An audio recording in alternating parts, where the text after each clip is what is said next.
tout ce qui est à l'intérieur de cette pièce-là.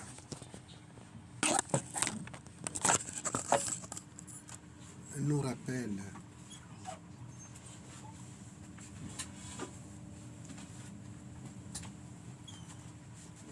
que Dieu est présent dans tout.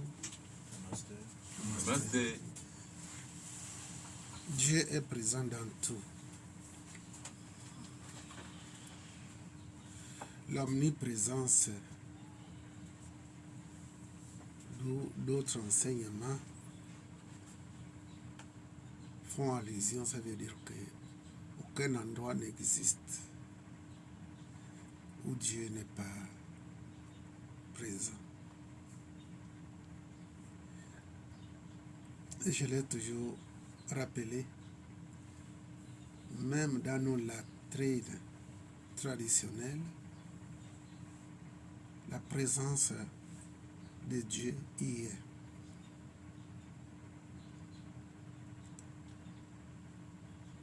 Ce savoir-là nous assure que même si nous n'avons pas l'opportunité de fréquenter nos églises traditionnelles,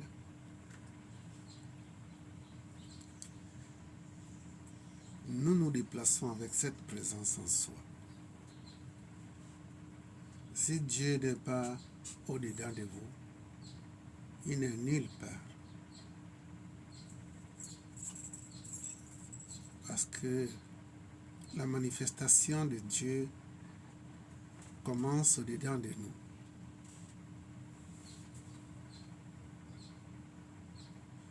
Si Dieu est au-dedans de nous, c'est qu'il est à l'extérieur aussi.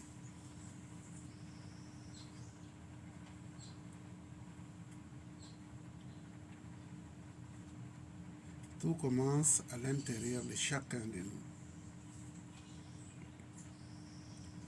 D'où la graine d'aujourd'hui, en réfléchissant, en méditant, nous amènera à une autre vision des choses.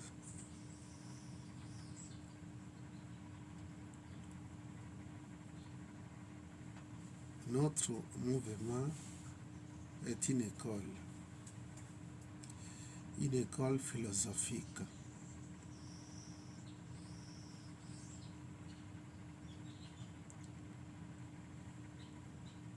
Cette école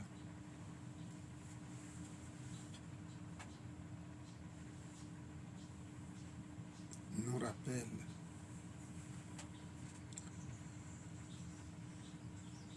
que la vraie Bible ou les livres sacrés de ce monde ont leur référence au-dedans de nous. Chacun de vous a une Bible qui n'a pas de commencement ou de fin. Et que lorsque nous avons compris que nous avons le tout en nous, et des formules qui sont données et nous permet d'explorer le monde sans fin, qui n'a pas un commencement et une fin. Mais des exercices nous permettent d'explorer ce monde et rencontrer nos âmes sœurs, de rencontrer nos maîtres. Nous croyons à la réincarnation. Nous croyons au karma et dharma.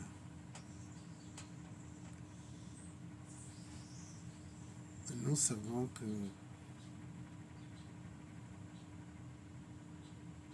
nos vies ici-bas sont basés sur ces deux principes. La réincarnation et le karma. Nous croyons que la mort n'est pas la fin, n'est pas la fin d'une vie.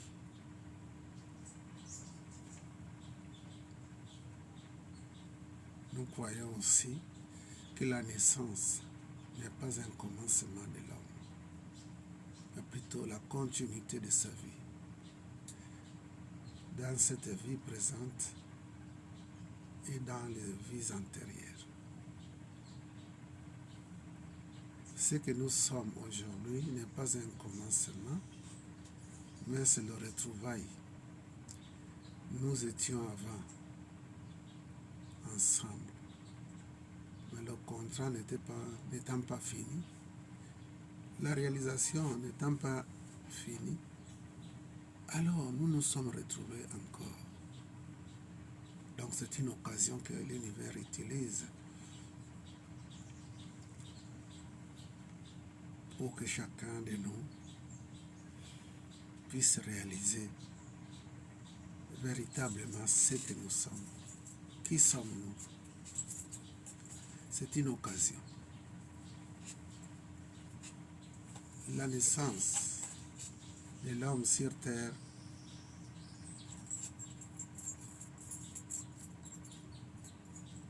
n'est pas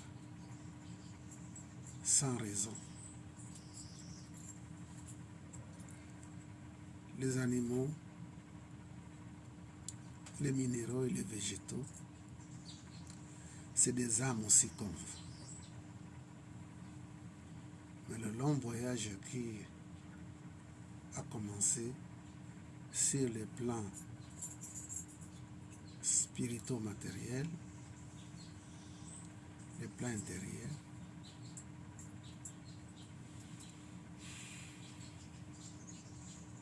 ont leur raison d'être et la présence de l'homme sur Terre et dans d'autres planètes ont raison d'être. Depuis hier,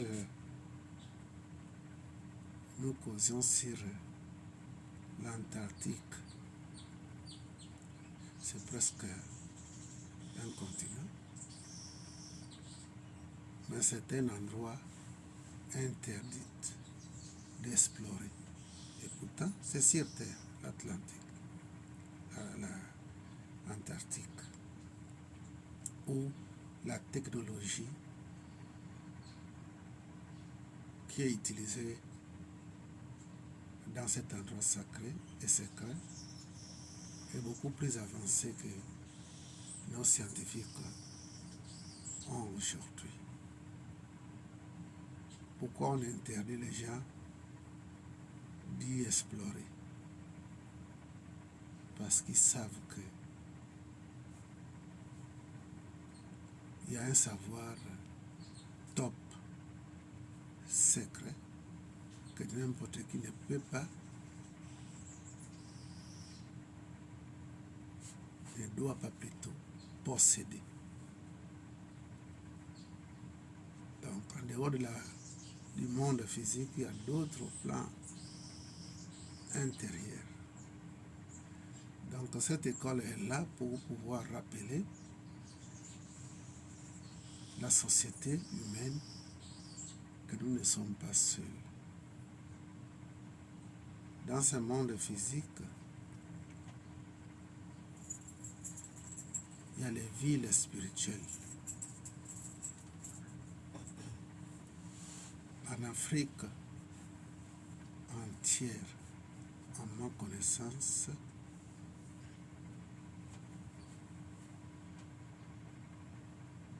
nous avons un monde spirituel, un plan spirituel, d'où l'endroit, la zone s'appelle le monde de la Lune, qui est situé l'ancien Zaïre. La majorité des civilisations perdues en explorant cet endroit, vous pouvez trouver les anciennes civilisations au Congo Kinshasa, le monde de la Lune, le monde de la Lune. Les personnes, les âmes y existent jusqu'alors. Ils font ce qu'il y a à faire pour préserver le savoir, la connaissance. À chacun individuellement, pour réaliser l'existence de cet endroit ou de cette ville sacrée, peut apprendre comment il faut faire le mouvement de la conscience, bien sûr avec la permission des maîtres spirituels, et visiter le monde de la Lune. En Afrique, le Zaïre, aux Indes, Shambhala, j'en citerai beaucoup. Et vous allez comprendre que nous ne vivons pas seuls, que nous ne sommes pas seuls. Ce n'est pas tout le monde qui est parti de la réalité sociale, qui sont partis dans les plans des morts. Il y a d'autres qui ont accepté et qui ont voulu rester dans le monde physique, dans les villes spirituelles, afin de compléter leur éducation spirituelle. On n'est pas seul.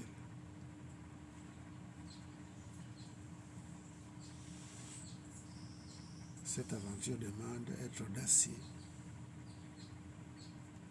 avoir l'esprit d'aventure et le courage. Ce que je vous parle dans cette école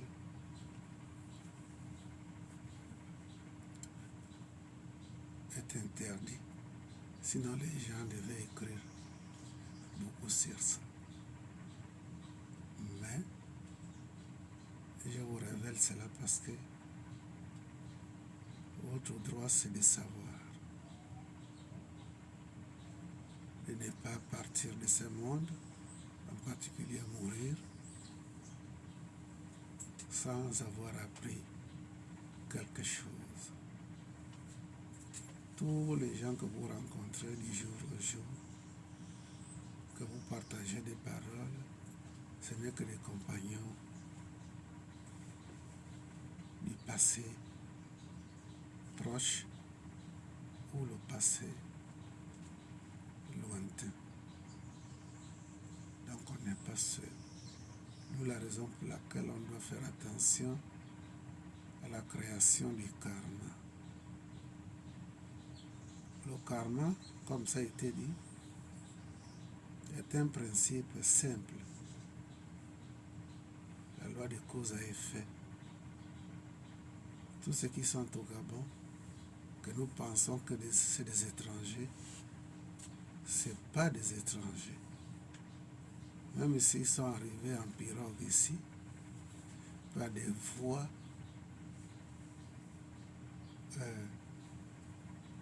non officielles, c'est des Gabonais. C'est des personnes qui ont été une fois ici. Et leur empreinte qu'ils ont mise ici, ça n'a fait que les rappeler. Vous voyez combien de fois, qu'est-ce qui se passe quand un chien doit se déplacer d'une distance à une autre distance.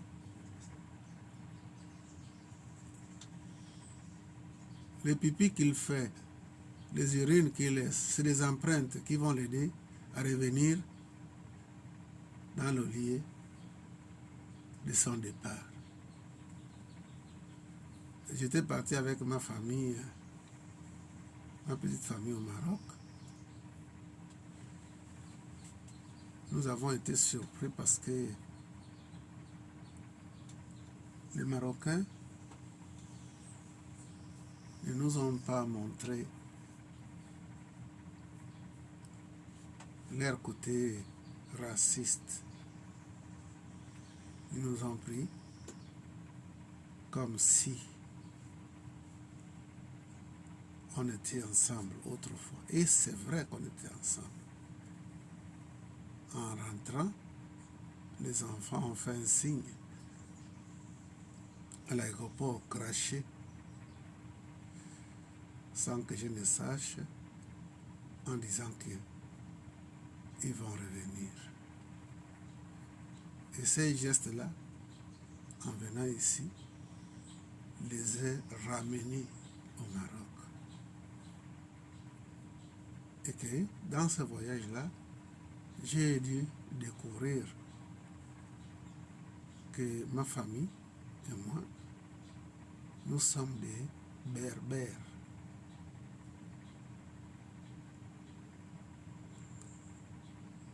Les berbères, c'est une communauté autochtone du Maroc. Et j'ai appris ça au Maroc, que nous avons les empreintes là-bas. D'où la raison pour laquelle l'accueil était autrement. Et notre retour n'avait pas été accepté par notre entourage.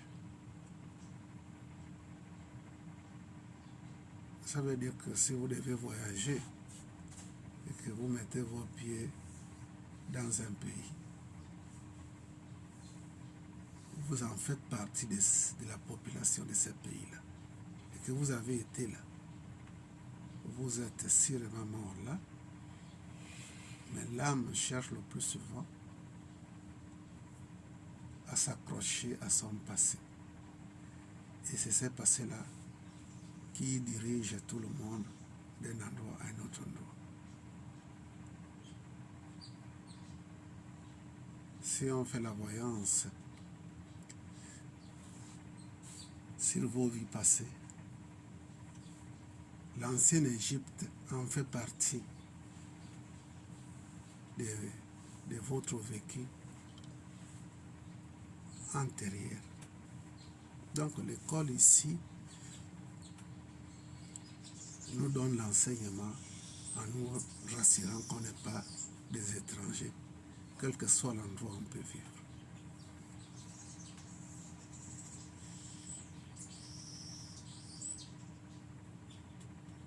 Vous avez toute une histoire historique.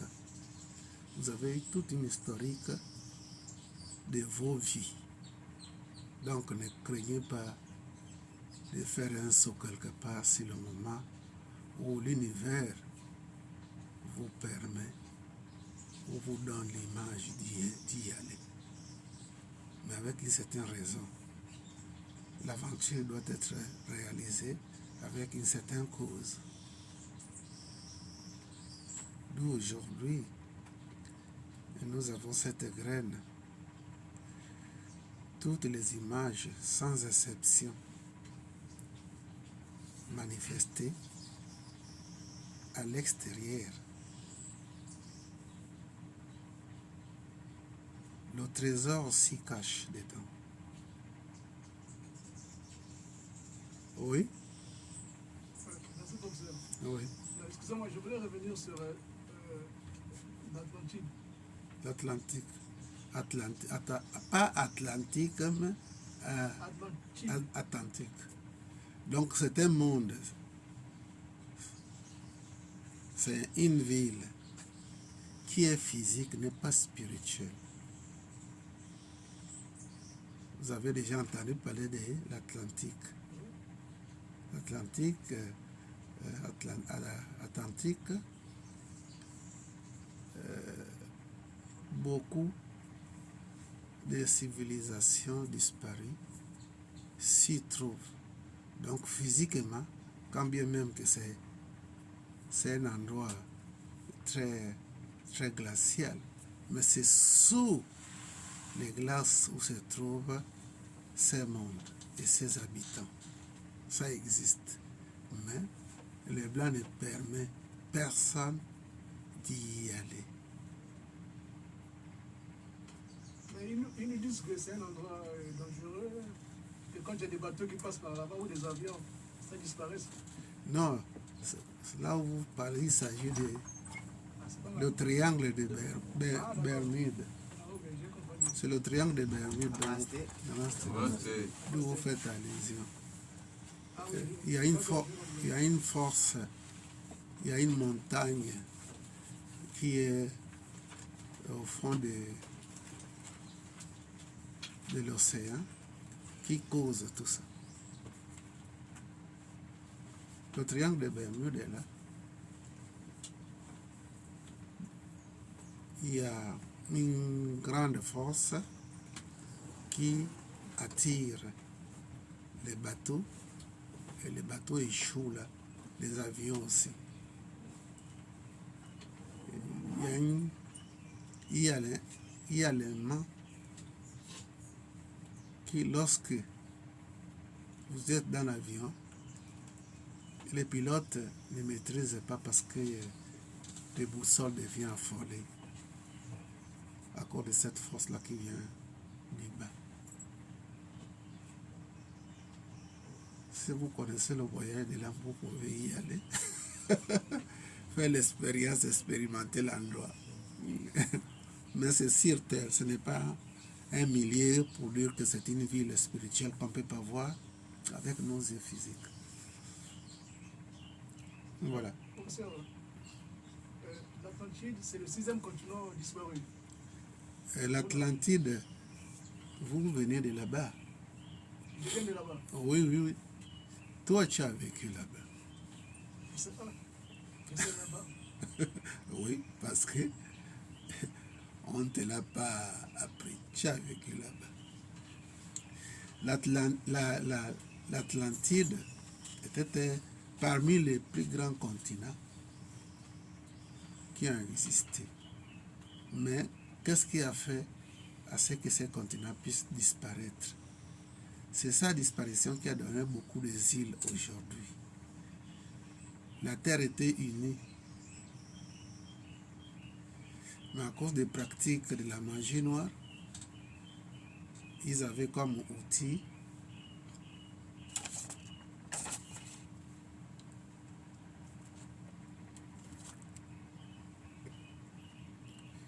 des cristaux. Le cristal a la mémoire.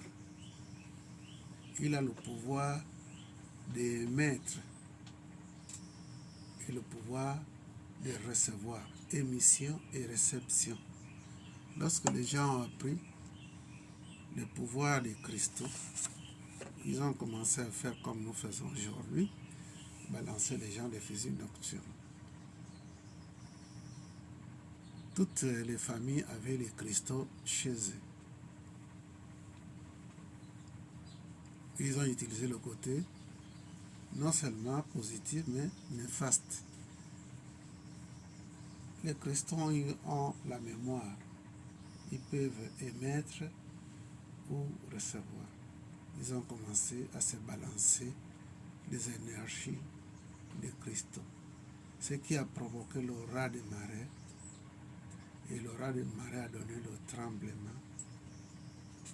Et ce continent-là a été englouti.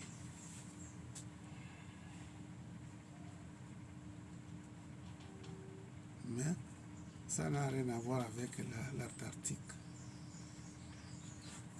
qui est vers le nord là-bas, où c'est très glacé, très très glacé. Mais les animaux y vivent. Mais au fond de cet endroit, c'est tout un monde qui est là, avec leur technologie avancée. Vous n'êtes pas seul dans cette planète. Si vraiment d'autres continents vont émerger,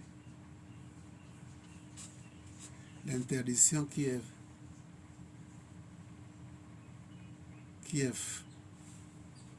faite, c'est pour que l'homme ordinaire n'aille pas salir cet endroit. Non seulement ça, mais découvrir ce qu'on ne doit pas découvrir. Parce que les humains, ce n'est pas tous les humains qu'il faut donner la vérité jusqu'à leur maturité.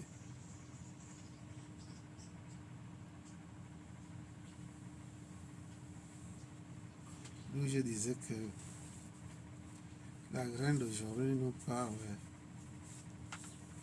ceci.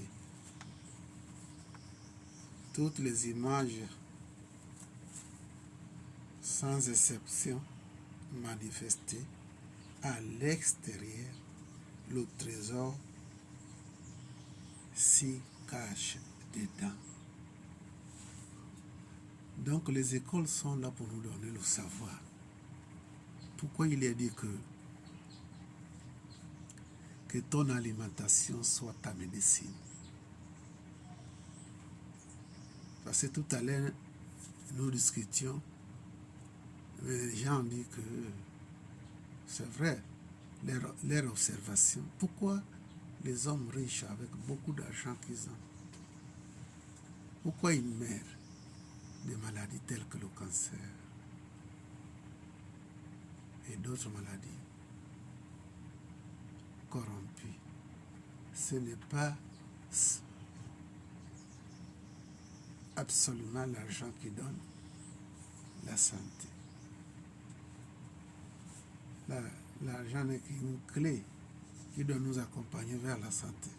Mais il faut savoir son alimentation, ce qu'il faut manger et ce qu'il ne faut pas manger. D'où le savoir là qui dit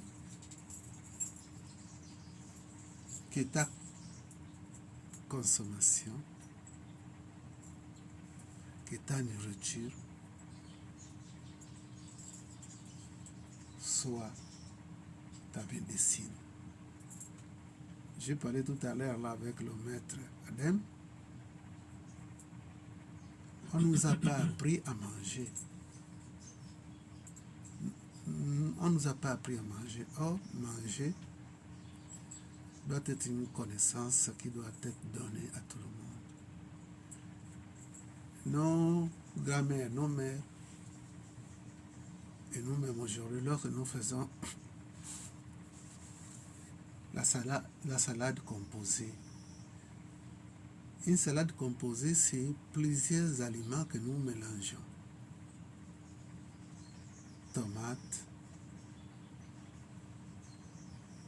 la laitue, que nous appelons la salade, les carottes, etc., etc. Mais on ne nous a pas appris que les vitamines que contient ces aliments, lorsqu'on les mélange, il y a un combat moléculaire qui commence à partir de nos assiettes, de cette saladière-là. Il y a des vitamines de différents aliments qui ne doivent pas être mélangés parce que le combat commence à partir de là. Ce combat-là, ça fait assez qu'il y a un chaos dans la saladière. Parce que il y a des aliments qui s'acceptent et qui se rejettent. Donc par manque de connaissances, nous faisons la salade comme nous comprenons, sans être au courant qu'il y a des éléments qui se rejettent, qui se repoussent. Les gens devaient faire une campagne pour ça.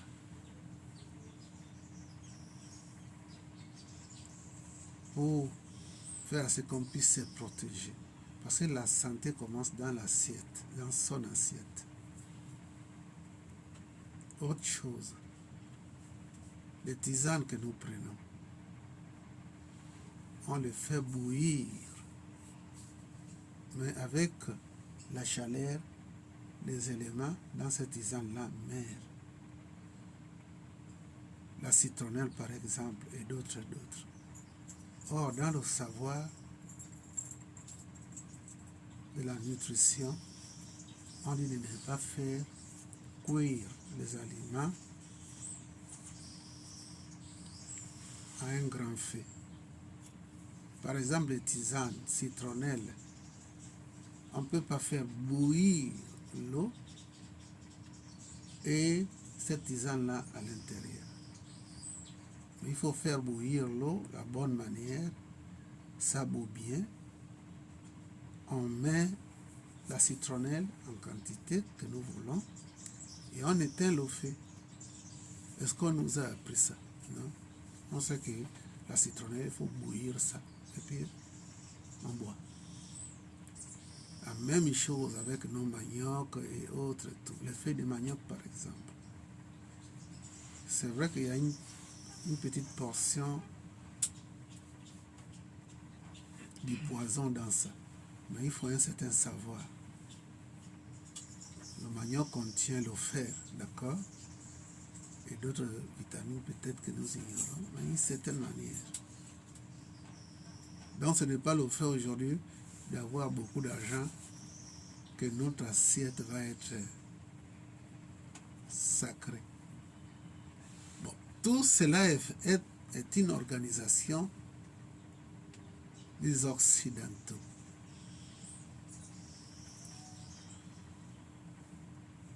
Qu'on ne puisse pas voir la longévité. Parce que les Africains avoir la longévité, c'est l'échec pour les Occidentaux. Regardez combien de fois j'étais avant-hier à la mort là-bas, au deuil. J'ai beaucoup rigolé. Parce que la majorité des personnes avaient les lunettes de vue. Comment ça? Les jeunes comme les adultes. Tout le monde les lunettes. Des loupes qui pèsent et tout. Je me suis mis beaucoup à rire, à rigoler. Ça, c'est quelle histoire? Et justement, c'est notre alimentation qui fait des problèmes. D'où les chercheurs ont dit que ton alimentation soit ta médecine. Donc on peut guérir à partir de ce que nous mangeons.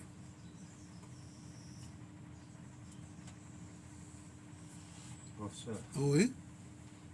Oui, vous avez raison de tout ce que vous dites là. Mais quelque part, si on peut comparer deux personnes, celui qui a l'argent et celui qui n'a pas l'argent, on dirait l'argent influence quelque part. Vous le mettez sur une table, vous le servez. Celui qui a l'argent, qui a le moyen, mangera peu par rapport à celui qui n'a pas les moyens. Nous n'allons pas dire que l'argent aussi influence quelque part notre santé. L'argent, il faut pas, le couteau n'est pas fait pour tuer. Le couteau n'est pas fait pour tuer, n'a pas été fabriqué pour tuer. Le couteau a été fait pour que l'homme se sert de cela dans une occasion positive. On va déplacer nos viandes avec le couteau, on va couper nos poissons, etc., etc. avec le couteau. Mais il ne faut pas donner ça aux enfants qui ne sont pas préparés, parce qu'ils peuvent se servir de cela pour jouer et se piquer entre eux. Donc l'argent, à un moment donné, devient venin. Si c'est dans les mains des personnes non matures. Que chacun de vous puisse avoir 50 millions, là où nous sommes là. Je pense que la soirée ne va pas vous finir chez vous. On va devenir orgueilleux, hautain. Dormir dehors. Oui, dormir dehors. Aller faire la pagaille avec plusieurs femmes. S'attraper la maladie et puis distribuer la maladie. L'argent, c'est une clé, mais elle n'est pas une clé absolue. Normalement, ça devait être dans les mains des sages. La sagesse ici ne veut pas dire que dans les mains des vieux. La sagesse, même les enfants, on trouve les enfants sages. Donc l'argent, c'est une bonne chose. Mais qu'est-ce qui fait que celui qui a le moyen peut te prendre rien que une banane comme ça, il te prend, il est déjà plein. Mais l'autre peut te prendre même 10 heures. Il est toujours à la course. C'est celui qui va prendre une banane. Beaucoup, c'est la connaissance. Parce qu'on sait que la banane contient des éléments, quelques éléments de santé. Et il le prend avec beaucoup de conscience. Mais à d'autres, ça peut provoquer une certaine gourmandise. Donc je disais tout à l'heure là que la santé commence dans nos assiettes. Vous savez que il y a des personnes parmi vous qui sont constipées.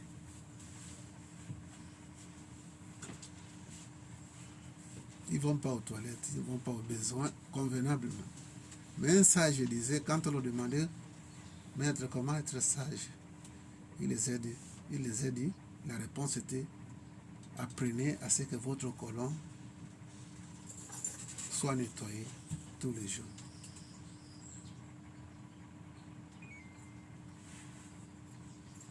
Mais là aussi, professeur, aujourd'hui, des fois, quand tu vas au grand besoin de jour au jour, chaque jour, c'est comme si tu as l'hémorroïde, ça ne garde pas bien la nourriture dans le ventre. Hémorroïde, il faut comprendre la raison de l'hémorroïde. Par exemple, l'hémorroïde interne, c'est provoqué par la mauvaise circulation. Il y a les varices qui sont manifestées dans le gros intestin et qui arrivent comme la varicelle ou la variole. Justement, pourquoi cela? Parce que cette formation est due à la mauvaise circulation du sang. Hémorroïde interne, on va aux toilettes, on a le liquide teinté du rouge, c'est-à-dire le sang.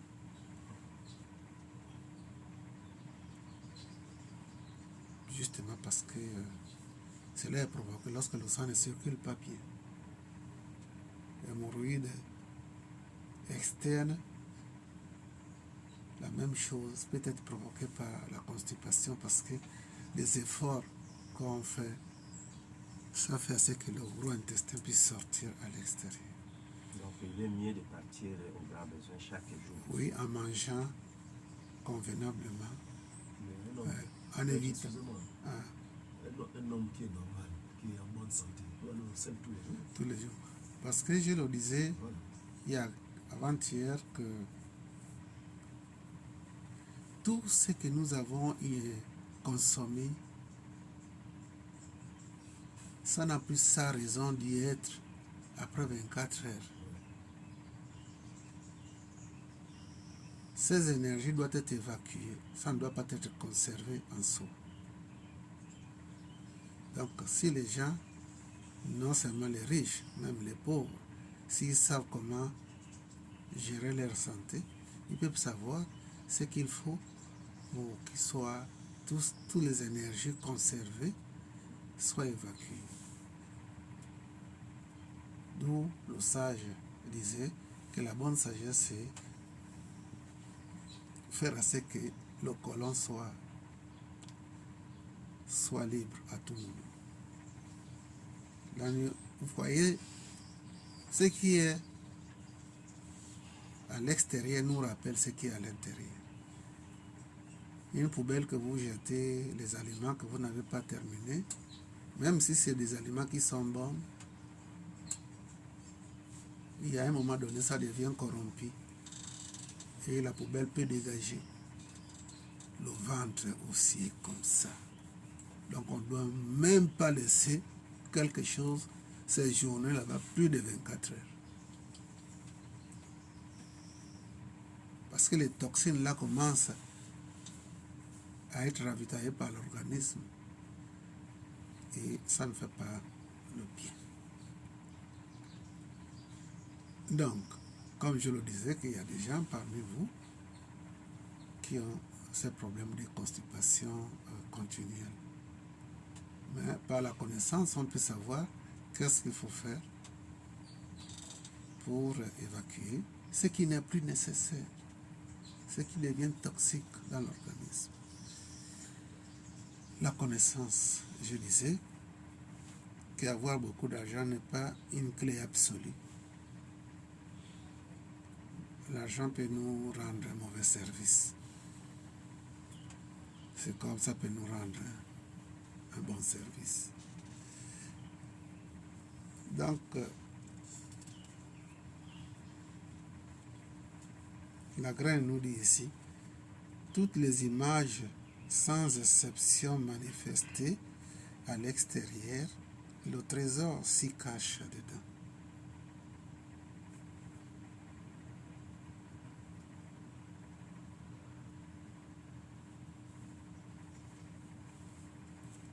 Qui va jeter la première pierre à l'édifice? Papa Kenenge. Papa Kenenge? C'est déplacé. Tu es en contact avec ta copine ou pas?